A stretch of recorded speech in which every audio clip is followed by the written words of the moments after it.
the topic, which I think is going to be useful not only for philosophers like myself, students of philosophy like myself, but also people who are concerned with issues in history, in even to a great extent political science and sociology, and not to mention, of course, Indology, the field of Indology, because here we are concerning ourselves with the ways of interpreting and correctly understanding texts. And by texts, I mean scriptures, the sacred texts, but also cultural texts, because at no point in time can we, at least in our contemporary context, we cannot differentiate between the cultural impact of a text and the religious or sacred aspects of the same text. For example, the Bhagavad Gita. We have seen that the Bhagavad Gita been used as a sacred scripture, and as such, it has a very, very important place in the rituals that are associated with our rites of passage, with especially with the death-related rituals and many others. But also the kind of implications that the Bhagavad Gita as a text holds within it, the possibilities that it holds within it for becoming important in the context of politics, in the context of understanding our society, our own self even. And we have seen that many leaders who are important in the history of Indian freedom struggle and also in the post-independence era have held the text of Bhagavad Gita in very high esteem. And they have both sourced personal inspiration from the text, and they have used the text, parts of the text to highlight certain points, to make certain arguments in their public communication. So the point is that it is important to understand how we fix the meaning of a text, how meaning operates within the spheres of culture, politics, and society, but also in the sphere of religion, in the sphere of spirituality, in the sacred sphere. And from an Indic perspective, what is most important, in my opinion, is the correct understanding and interpretation of text, which is what we are calling as hermeneutics, in the process of self-discovery and correctly understanding one's true nature and one's purpose in life. So with that, I would like to start with today's discussion. First of all, I wanted to mention that the inspiration for today's talk, or the idea for today's talk, came to me from my reading of a particular anthology of scholarly essays, a book which is titled Hermeneutics and Hindu Thought Toward a Fusion of Horizons, which is basically a collection or anthology of several scholarly articles and essays. And it's edited by Dr. Rita D. Sharma and Professor Arvind Sharma. So let me begin by saying that in her introduction to this book, Dr. Sharma beautifully describes the emergence of the discipline of hermeneutics, modern hermeneutics, as she calls it, parallelly with the study of Hinduism in the Western academia. And this is something that has given rise to mainly the discipline of Indology. Of course, within Indology, we have the study of other Indic religions as well, like Buddhism, Jainism, and also Sikhism to a great extent. But the study of Hinduism and sacred Hindu scriptures and their interpretation and their categorization, all these things in the main constitute what we have identified within Western academic classifications as Indology. So by noting the fact that the study of Hinduism within the Western academia and the development of modern hermeneutics as a discipline becoming, two parallel processes in history, Professor Sharma notes, I'm sorry, Dr. Sharma, Dr. Rita D. Sharma notes that despite this co-emergence of these two disciplines within the Western academia and the very rich possibilities that each of them hold within themselves for a possible dialogue, a dialogic process, a process of exchange, culturally as well as academically in the realm of ideas, that sort of exchange or that sort of dialogue has not taken place. So that is an important observation from which the discussion that Dr. Sharma offers in the book that she has edited along with Professor Arvind Sharma, she proceeds to talk about the various kinds of hermeneutical possibilities that the scholars in this particular book have offered. But it is also important to note the different ways in which people from and scholars from different disciplines interpret the meaning of hermeneutics itself. Okay, to begin with, hermeneutics means the science or the methodology of, first of all, correctly understanding a text, and typically a scripture or a sacred text, but it can be any text. Okay, it can be a cultural text, to make the term as broad as possible, and then the interpretation of it in a meaningful way so that others can also engage with that interpretation. So this is what the is the scope of the field of hermeneutics. And in the main, hermeneutics has been developed within the two, or let me say 3 centuries, within the span of 3 centuries, starting from early 19th century. In order to understand the different ways in which hermeneutics has been applied by people from different disciplines like Indology and philosophy, because these 2 disciplines are most important in our discussion today, as we are concerned with the interpretation of Hindu texts, Hindu scriptures, and also Hindu Puranic texts. I would like to mention how philosophers and Indologists have taken their distinct approaches to the concept of, or the discipline of, hermeneutics. Professor J.N. Mohanty, a very renowned philosopher in the American Academy, has noted that there are differences between the ways in which hermeneutics is applied by Indologists and philosophers.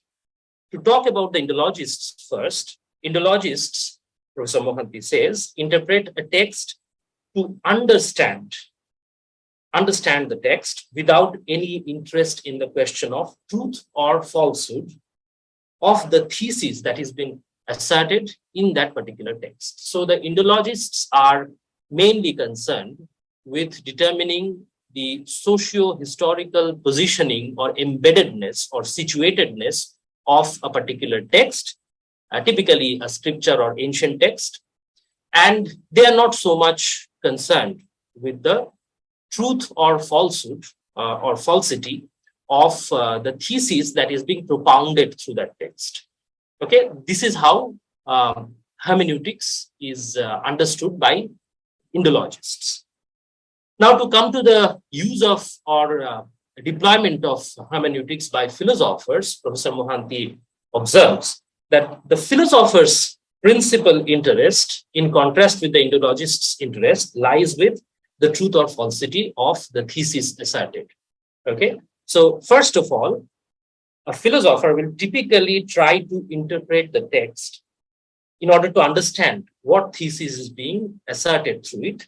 And then the ultimate goal of the philosopher would be to decide whether that thesis is valid or not, whether that thesis is true or not, whether it takes us closer to the truth of reality. So this is a basic distinction that within the Western academia, Indologists and philosophers apply in their understanding and deployment of the field of hermeneutics. whenever they're dealing with any text, be it a sacred text or a cultural text of any period. Now, we have to also understand another fact, that from the very inception of the field of Indology, and especially the study of Hinduism within Indology, it has taken place exclusively, the study has exclusively taken place within the purview of Western academia. First of all, Europeans and later Americans have translated and interpreted the sacred Hindu texts, and it has been of some use, of course, because it has given us certain modern categories of thinking about Hinduism and many elements that are associated with it that we currently understand as Hindu categories or Hindu elements, such as yoga, such as sadhana, such as Vedanta. And at the same time, this exercise within the Western academia by the Europeans and the Americans has also given rise to certain problematics in our understanding of these elements that we understand in our own experience of the Hindu reality. Okay, so this modern day or the contemporary self-understanding that we Hindus have, I'm speaking in general, derives to a great extent to the kind of categories that have been not only introduced but even invented by the Western academia and also the Western culture, because the Western academia is a product of the Western culture. For example, the category of religion. So we think of Hinduism as a religion whenever we are talking about it in a contemporary context. And this is the general perception that Hinduism is a religion, and we are always encountering this sort of categorization in our day-to-day interactions with the state, with any kind of institution, because we have to fill in forms for application to an institutional course or program, or if we are appearing before the court of law or something of that sort, or because we are getting into a bond of matrimony. All these institutional procedures in modern day contemporary Indian Republic in our country is mediated through the category of religion and the inclusion of Hinduism within that category. And you cannot bypass that process. So it has become part of our consciousness, generally speaking, once again, that Hinduism is a religion. But to critically look at it, we have to first see that religion as a category and as a sort of hermeneutic tool, because whenever you are deploying a particular category, you are basically using this hermeneutical tool to understand or interpret that particular object that you want to understand or explain to your audience. So therefore, there is an issue which we need to look at critically. Secondly, in order to find out what sort of hermeneutical tools that Hindu thought has given rise to, we should look at the different disciplines within the Hindu darshanas. And in this case, two particular approaches are very, very important. Firstly, the Mimamsa darshana, and its subcategories such as the Purva Mimamsa and Uttara Mimamsa, or what is better known as Vedanta. That is one. And the other one is the Nyaya Darshana, because Nyaya Darshana gives us a theory of knowledge or epistemology, as we call it in terms of Western philosophy. So there is this peculiar character to Hindu thought as far as hermeneutics or the method of interpreting and understanding texts is concerned. And that is Hindu spirituality and Hindu philosophical exercises in the pure sense of the term. If we are talking about theory of knowledge, how to find out valid ways of knowing our world, that is the purview of philosophy proper. What is the reality of the world or the universe? these two intermingle. So our worldview, our Hindu worldview is such that we have an ultimate purpose, which is moksha, to go beyond the bonds of samsara, to put it in a very crisp way, without going into further explanation of what samsara means and what going beyond itself means. And as we understand, as we have an intuitive understanding of these things, I'm not going into a detailed explanation of these terms of samsara and going beyond. So in the Hindu worldview, we have this ultimate purpose of attaining moksha, of going beyond the cycle of samsara. And that purpose is also the preoccupation of the people that we call Hindu philosophers or the darshanikas, okay? People who have engaged and shaped the thought within the purview of Hindu darshanas, the six Astika darshanas in the main, but also within the so-called heterodox darshanas, which are Buddhism, Buddhist darshana, and Jaina darshana.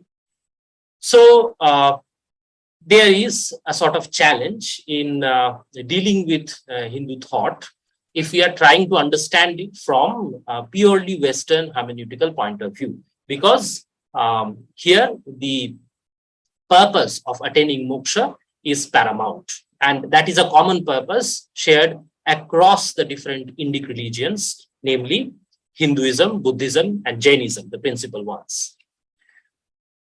But having said that, I think we should try to understand both the Western, modern Western tradition of hermeneutics, and then we should gain a little bit of understanding of the different darshana schools and the different kinds of hermeneutical tools that these darshana schools have offered, and then see whether it is possible to think of a dialogue or a cross-cultural, cross-contextual fertilization of these two hermeneutical traditions. Okay, so that is what we are trying in this talk. The term hermeneutics is actually originated from the name of the Greek god Hermes, Hermes.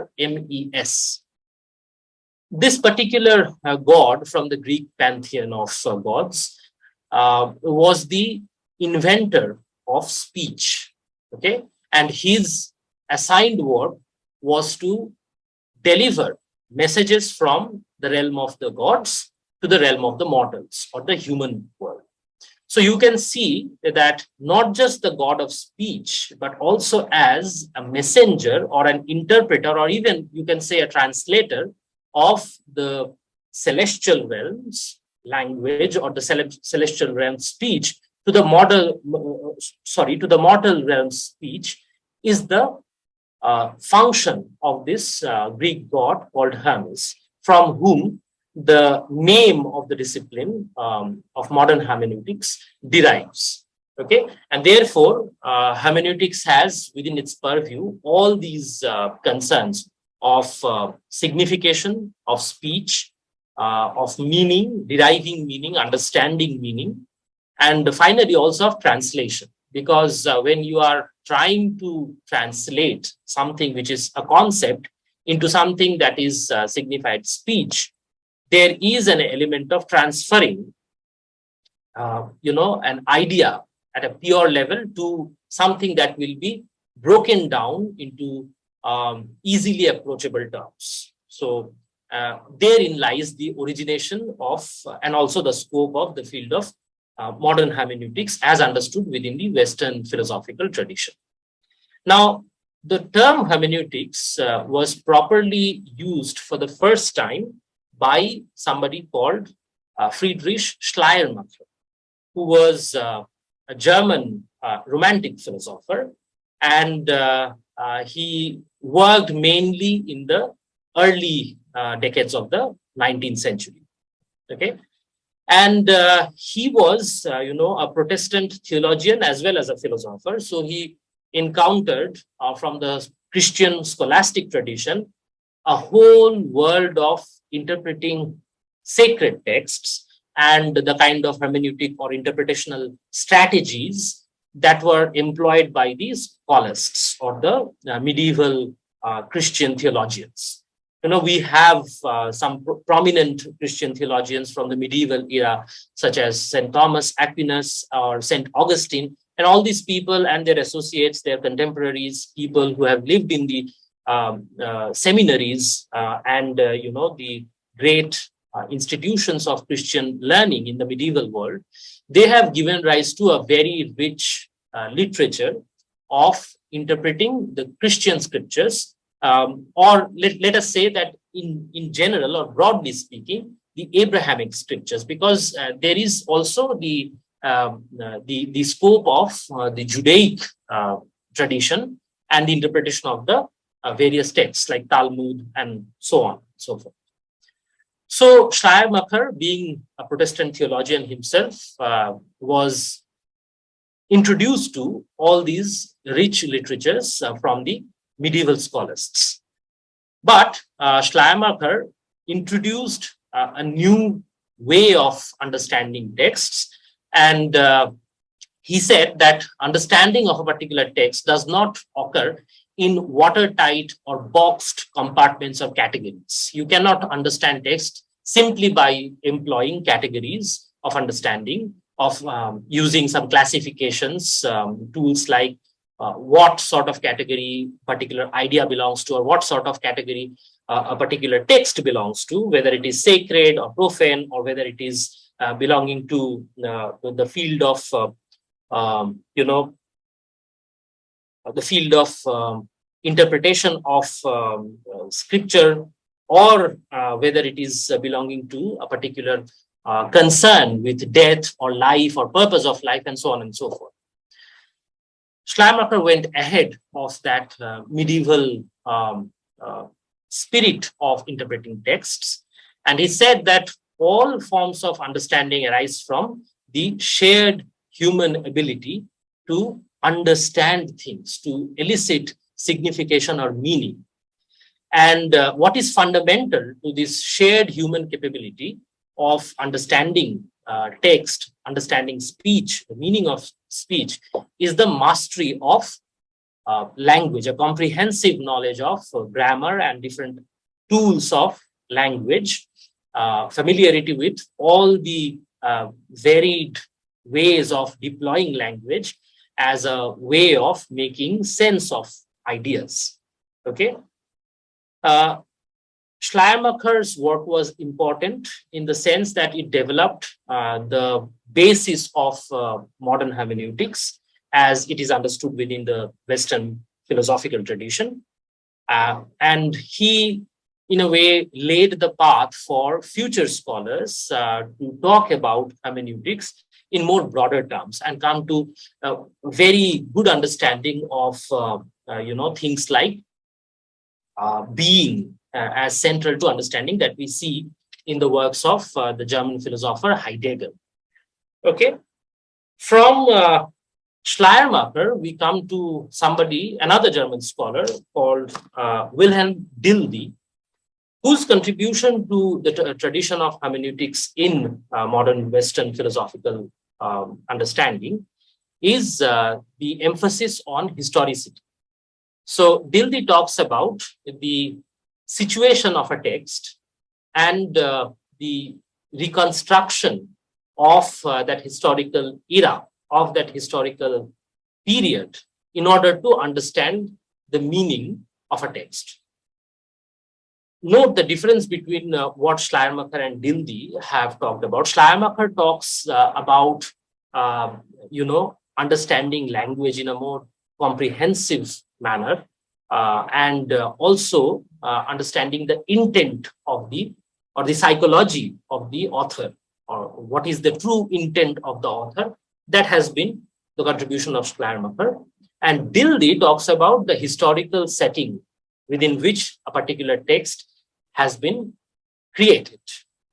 And therefore, he lays a lot of emphasis on very meticulously knowing the biographical and historical information of the author of a particular text in order to understand the very meaning of that text.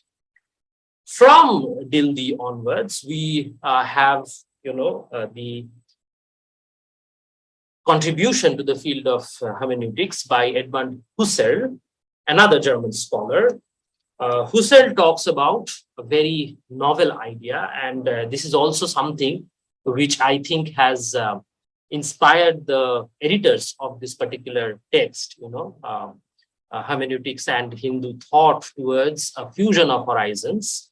The text that I have used as my main inspiration for today's talk, because the use of this term called fusion of horizons, as used in the title of the text, is the specific contribution of Edmund Husserl. Okay, Husserl talks about fusion of horizons, or in German it is called the Horizont-Verschmelzung. Okay, the melting or fusion of horizons. What is meant by horizon by Husserl? Because he uses this term horizon in a very specific philosophical way. The possibility that we have the ability to move our positions to the position of an ancient author, and this is what has prompted me to particularly mention, the poem by Rilke, which I have used in one of the articles that I have read and that I have written, and you mentioned it in your introduction, Tanya, this poem by Rilke. Okay, so if you permit me, I will simply read it out for better understanding of what is meant by Edmund Husserl when he says fusion of horizons. So this is the poem by Rainer Maria Rilke. He says, "Catch only what you have thrown yourself. All is mere skill and little gain.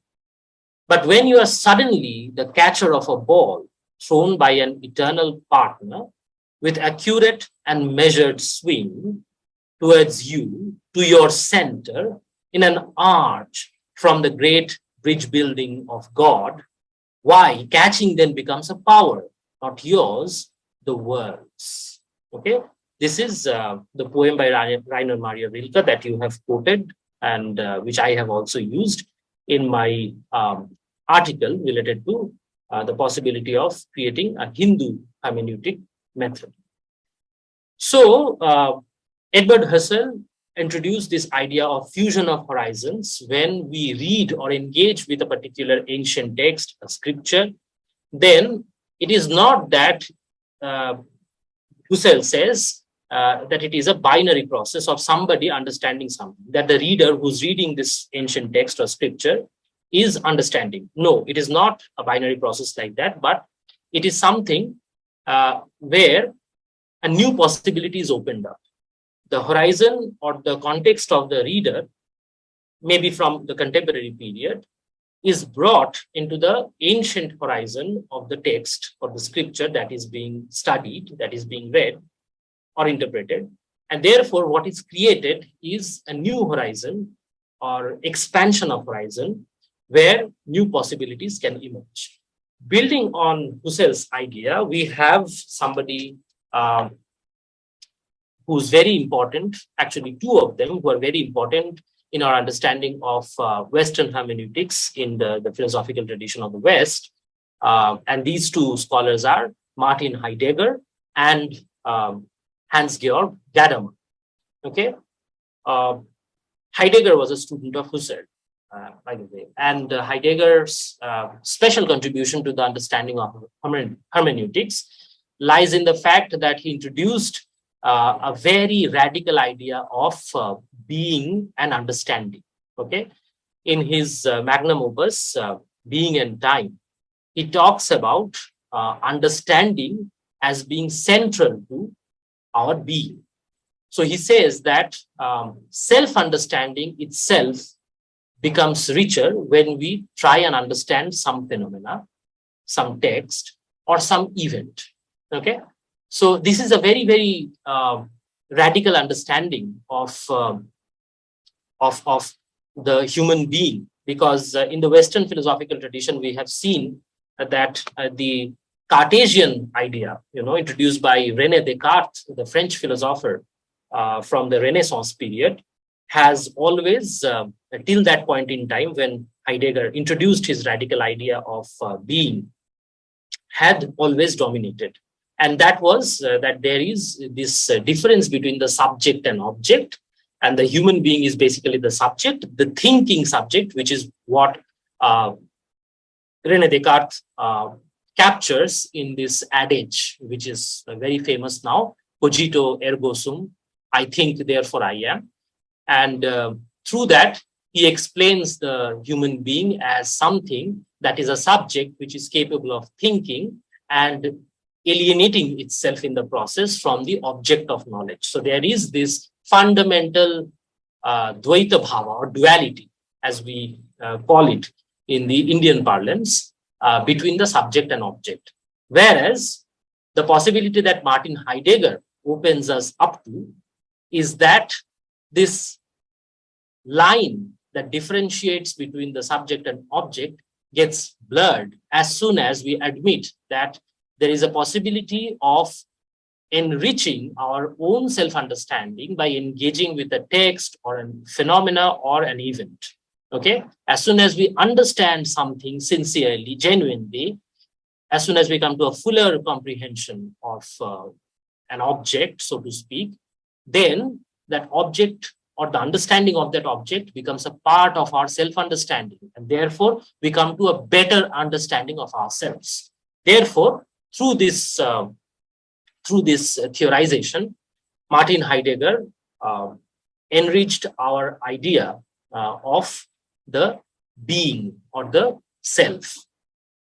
Okay, building from that, and also building upon the work that Schleiermacher and Dilthey had offered to the Western philosophical tradition of hermeneutics, we have the work of Gadamer, and this is, the cutting edge position of the Western hermeneutical tradition, where Gadamer talks about what Schleiermacher had described as the circle of understanding.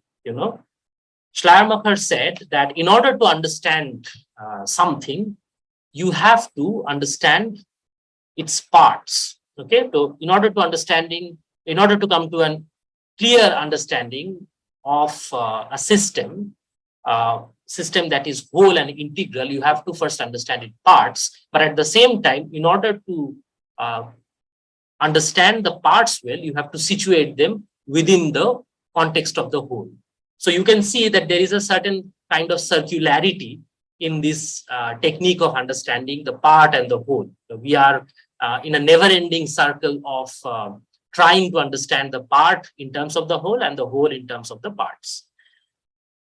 Gadamer talked about, building on this concept of cycle of understanding, and also on what Heidegger had offered to the Western hermeneutical tradition by introducing the concept of assumptions or presumptions, what he calls prejudices, but not necessarily in the negative sense of the term. Okay, not as something as negative belief that holds on our correct understanding of things and objects. No, rather, he talks about prejudices building on Heidegger's work. Gadamer talks about it as some preconceived notions which are immediately going to color our understanding of things, of texts, of phenomena, of events. And this is something that is our cultural contribution, our historical contribution to the understanding of text. Therefore, tradition is not something that is understood in the Enlightenment way of looking at tradition. And Gadamer actually reclaims tradition from the Enlightenment interpretation of tradition.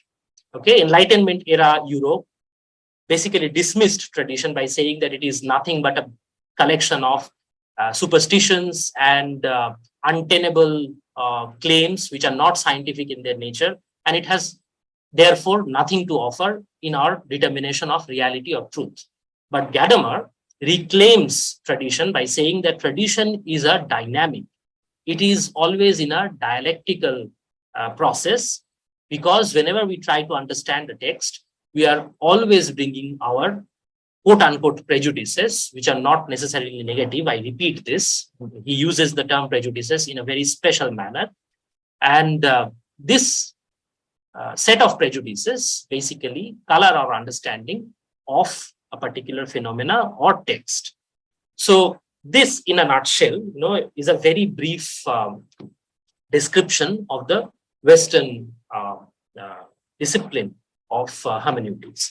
In this, I would just like to add one last point by saying that a British and, to be more precise, a Welsh philosopher, D.Z. Phillips, has contributed to the discourse on hermeneutics in the Western tradition by introducing the concept of a hermeneutics of contemplation, which comes very, very close to our Hindu thought with regard to interpretation of text. Because we have from our great Bhashyakaras like Adi Shankaracharya, who talks about an interpretative method of understanding self. As far as understanding ourself is concerned, the interpretive tool that, or rather the set of tools that Adi Shankaracharya gives us is Shravana, Manana, and Nididhyasana. And the Manana and Nididhyasana, both these are integral to this concept of hermeneutics of contemplation that D.Z. Phillips, the Welsh philosopher I just mentioned, talks about. And this gives us a ground to establish a cross-cultural fertilization, in the words of Purushottam Bilimoria, another philosopher, contemporary philosopher, that we can talk about.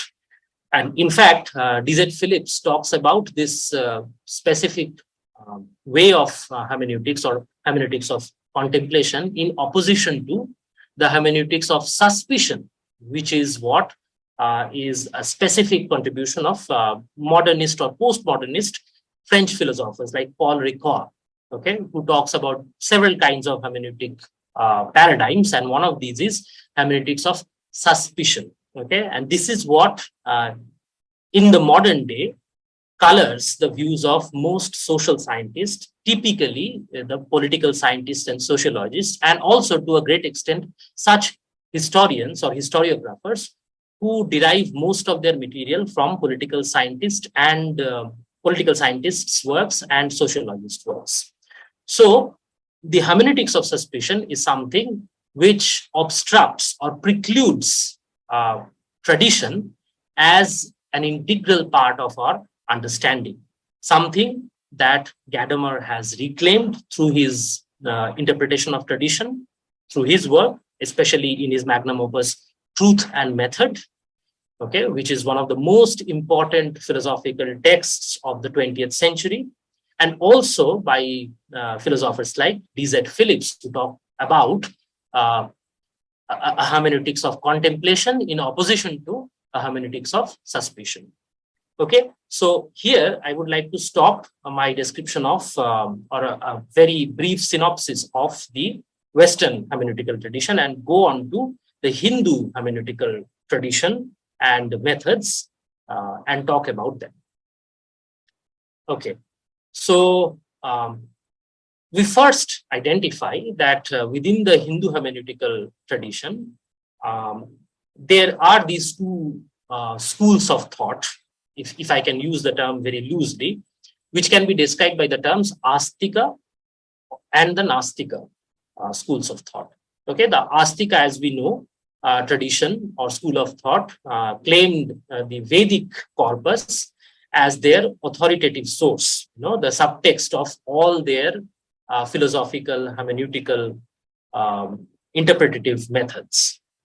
And there are many streams of thought. There are these 6 Astika schools of philosophy, which we have talked about in other occasions, that comes from this subtext of the Vedic corpus. Now, from the earliest days, Hindu thought has focused on understanding as an inquiry, not just understanding texts, the meaning of texts, but also to understand our purpose of existence, our purpose of being, and as such, our self-understanding.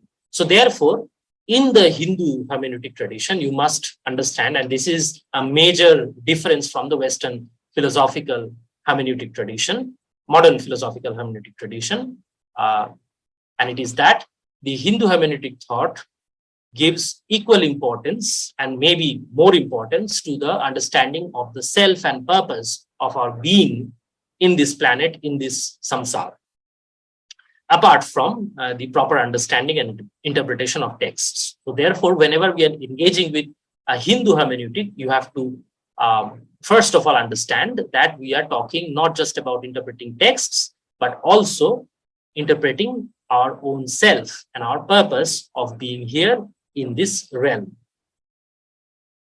Professor Jain Mohanty, who I have quoted earlier in the explanation of how Indologists and philosophers variously deploy the tool of hermeneutics, I want to quote him again for this particular point, that the major difference between the Western hermeneutical tradition and Hindu hermeneutical tradition.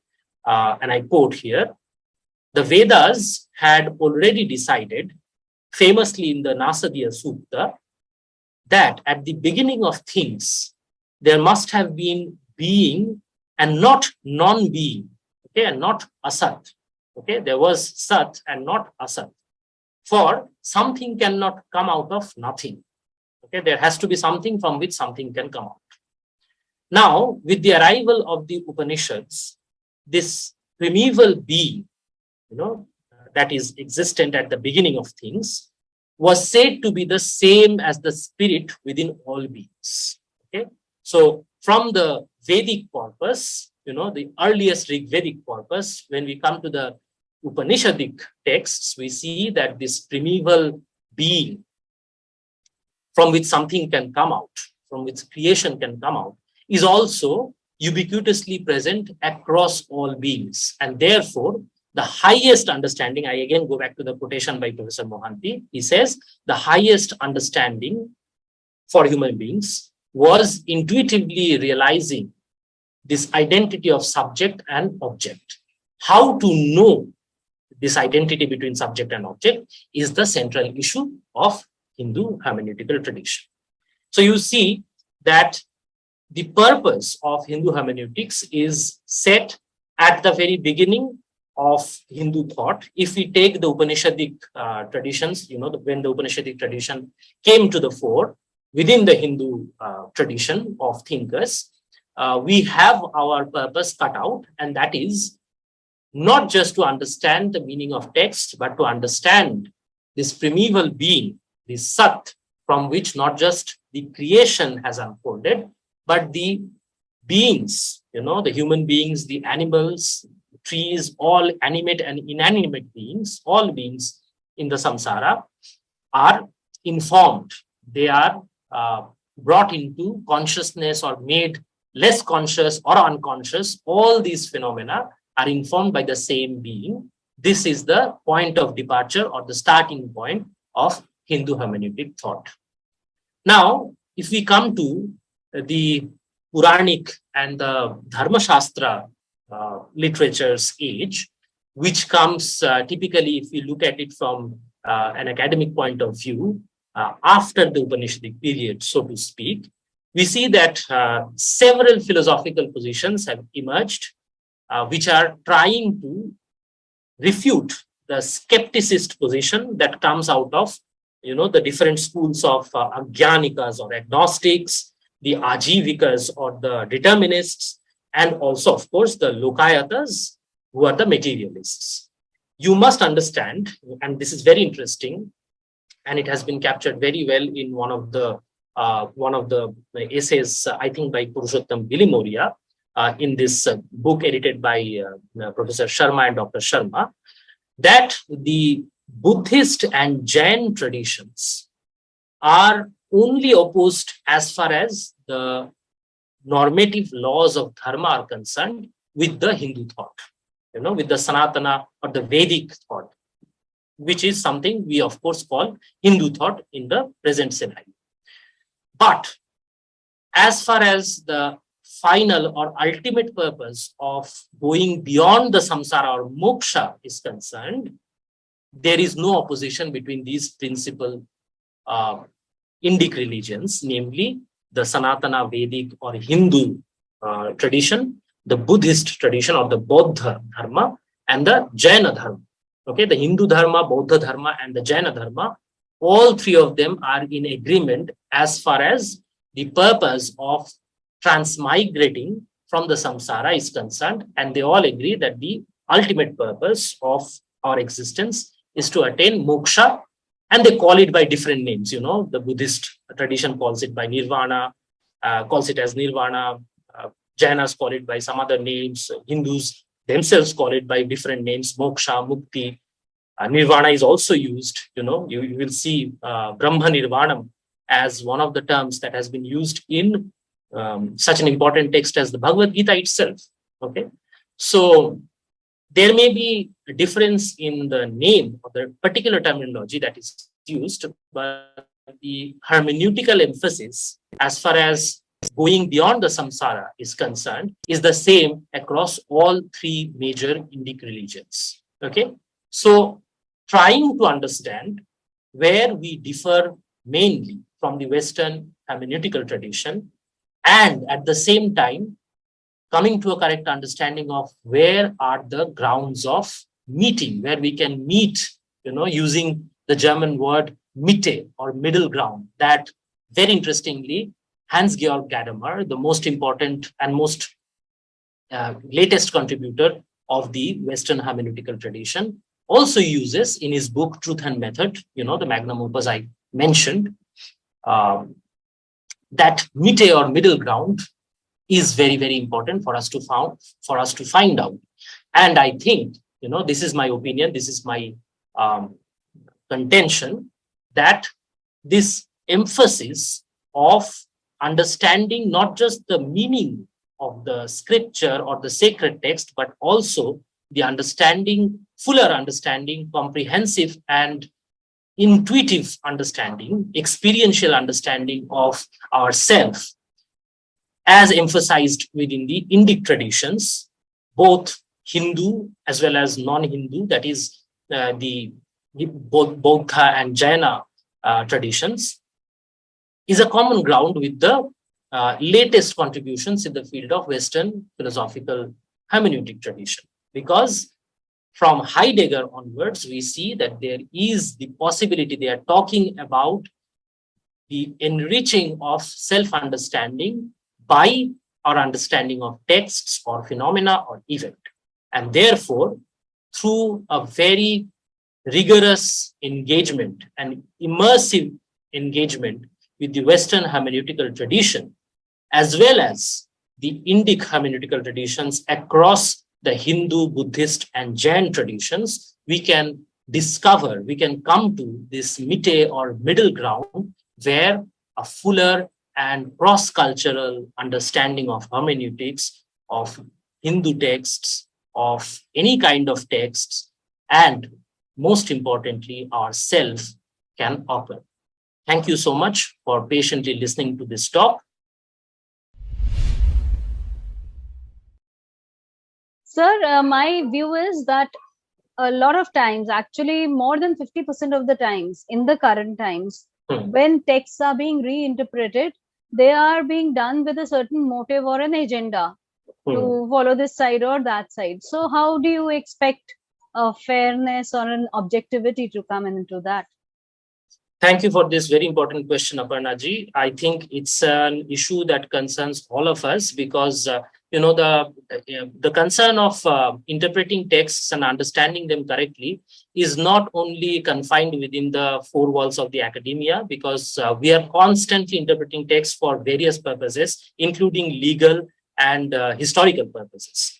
So whenever the Supreme Court or any other court in India or in any country for that matter is engaging with a religious phenomena, maybe a religious contention, then they have to engage with a particular tradition.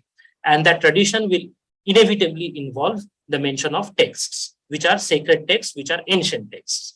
All of them are written at a certain period of time, which is not contemporary. Now, this interpretation, as you correctly said, may have different kinds of motives. Lawyers may have different motives. They have their as their ultimate or final motive to win the case for their clients. And also, historians of different ideological positions have their motives of foregrounding their point of view, their worldview. For example, historians who are coming from a very materialist point of view, who take economics as the substratum of all phenomena.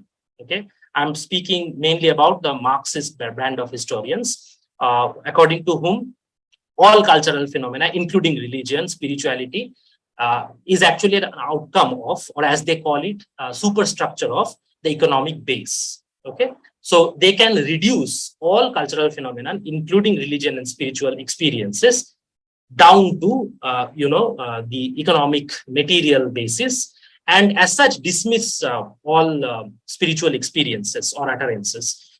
For them, there is no meaning for talking about transmigration, talking about several births across lives, and there is no meaning of going beyond samsara. And they all they would all agree, with various degrees of nuances. And we know that in modernist and postmodernist historiography, we have seen some very, very articulate speakers, cultural theorists, historians. I would like to mention one, Terry Eagleton, who's a British cultural theorist, who's a literary historiographer, and he's a Marxist historiographer. Okay, he takes his main thesis from the arguments of Marx and Engels, as propounded in Marx's Das Kapital, and also through texts like the Communist Manifesto.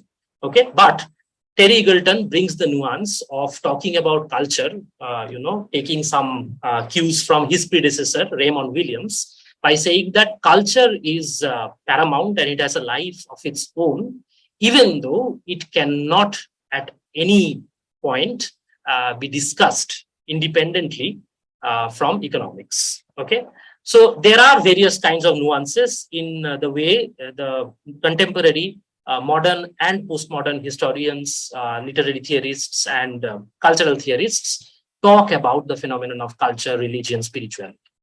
But there is the ultimate goal, or the motive. One of the ways of understanding this motive is, as I indicated during my talk, through what the French postmodernist philosopher Paul Ricoeur describes as the hermeneutics of suspicion. Okay, so all these materialist philosophers, historians, sociologists, political scientists are generally dismissive of spiritual experience and religious phenomena. And they would approach all of these phenomena with an element of suspicion.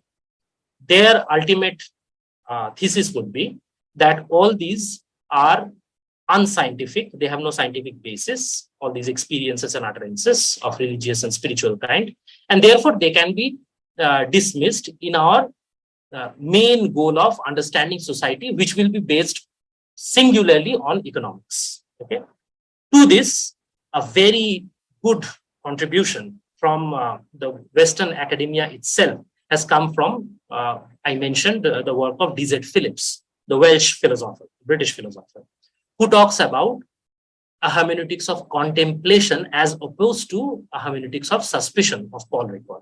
Okay, now you will see that there is a sort of echo of our Hindu thought in this hermeneutics of contemplation, because I mentioned that our great bhashyakaras, our commentators, our hermeneutes, people who practice or deploy hermeneutics, they are called hermeneutes. So our great hermeneutes like Adi Shankaracharya talk about manana and nididhyasana. Okay, nididhyasana is a very deep kind of contemplation where you can erase the boundaries between the subject and the object of knowledge. So you, as knower, the subject of some kind of perception, you are trying to perceive an object of knowledge, and as soon as you engage in this process of nididhyasana, a deep meditative contemplation, we can even introduce the term of a meditative hermeneutics here. in order to enhance what D.Z. Phillips has described as hermeneutics of contemplation. So there are these possibilities of middle grounds from the latest contributions of Western hermeneutic tradition. And I would also like to mention another fact. We have mentioned Hans-Georg Gadamer and his work Truth and Method, which are one of the most important works in the philosophy discipline in 20th century. And even though we do not have any documented proof that Gadamer had access to Hindu, Buddhist, Indic thought, we do have access to documentary proof that the people from whom Gadamer had drawn his hermeneutical ideas, such as Heidegger, had access to Buddhist and Hindu documents. So it is very possible that this radical understanding that Heidegger introduced by saying that when we encounter a particular text or phenomenon or event and we understand it properly, it is not only amounting to the understanding of the text, but it is also understanding our own self. So our own self-understanding gets richer. So you see the concept of Brahman, which comes from the root word braha, which means to expand. He's talking about that exact same thing. Heidegger is talking about that exact same thing when he says that the horizon gets fused, two horizons of the ancient text and of the contemporary reader gets fused, and then an expansion of that horizon takes place. What is that expansion of horizon? Nothing but the expansion of the self-understanding. And therefore, it is going one step further to Brahmatva or the Brahmahood, if we can use that term.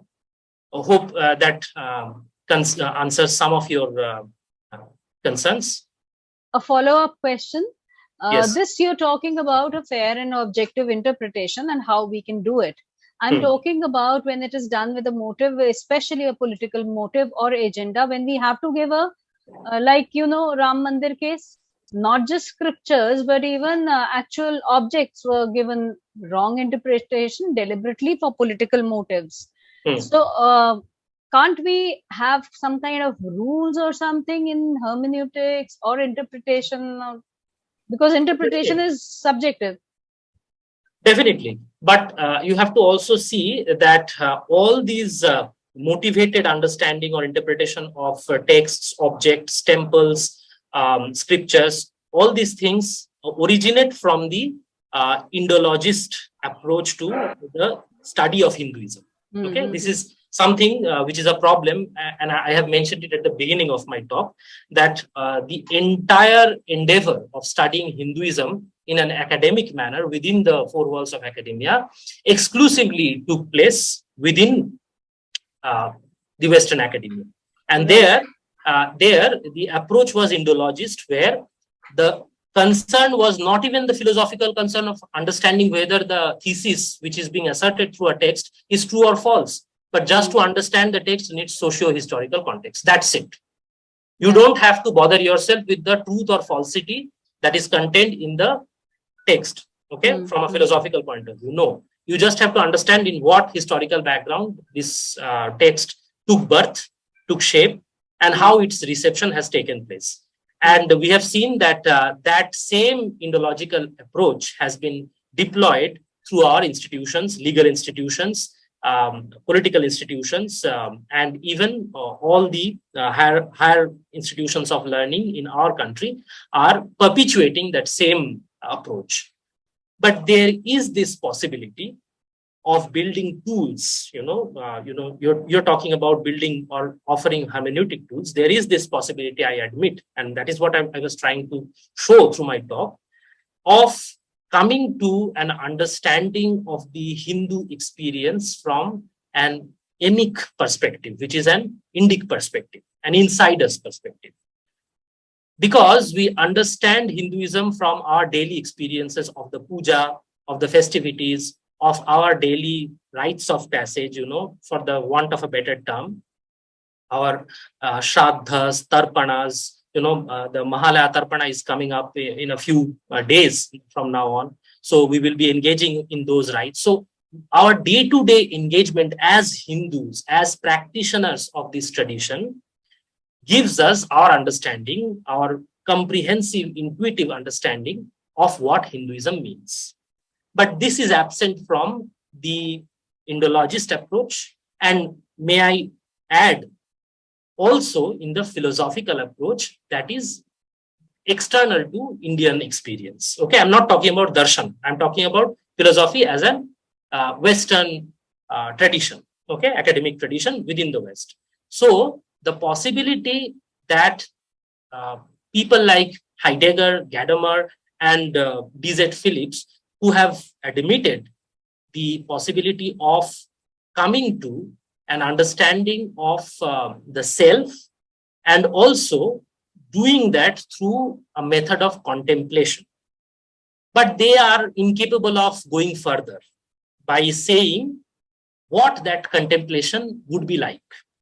And in here, we have to take elements from concepts like Manana and Nididhyasana or Shravana Manana Nididhyasana as our great Bhashyakaras or our Indic hermeneutes like Adi Shankaracharya have given.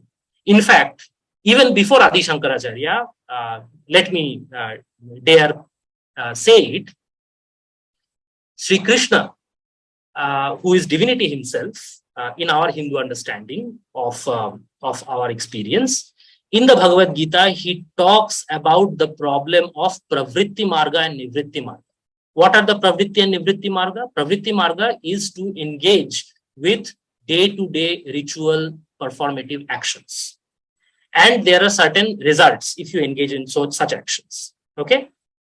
And there was another school right in that right in that age when Pravritti Marga was very, very dominant, which started talking about Nivritti Marga, which said that you have to renounce everything. You have to live as a renunciate, a hermit, and go into the forest and leave all actions and contemplate on your self. There was this fundamental difference between the Pravritti Margis and the Nivritti Margis. Okay, and there is a possibility of clash. Not possibility, there was a clash. Okay, we see it in the Vedas, we see it even in the Upanishads. This conflict is resolved by the greatest Bhashyakara, let me say, Sri Krishna, okay, who says that Pravritti Marga and Nivritti Marga can be resolved by Nishkama Karma. You have to go into Pravritti, you cannot renounce action, you should not renounce action. That is an inferior way of understanding the self. That is an inferior way of living. That's what Sri Krishna says. Okay, inferior to the Nishkama Karma, engaging with the world, engaging with all the actions that is mandated by your station, that is mandated by your birth, that is mandated by your nature. You have to be true to your nature, you have to be true to your tradition, you have to be true to your societal position. Okay, as a husband, you have certain kinds of duty. As a son, you have a certain kind of duty. As a daughter, you have certain kind of duty. As a wife, you have certain kind of duty. You should not renounce any of these duties. You must engage yourself in the Ghora Karma. Okay, in the words of Sri Arjuna, Ghora Karma you have to engage with. And that can be done through bhakti, because bhakti gives us another tool of this contemplation by offering all the fruits of action. Because if you engage with the world and indulge in actions, there will be fruits. You can offer all those fruits to the feet of your Ishta Devata. So bhakti becomes a hermeneutic.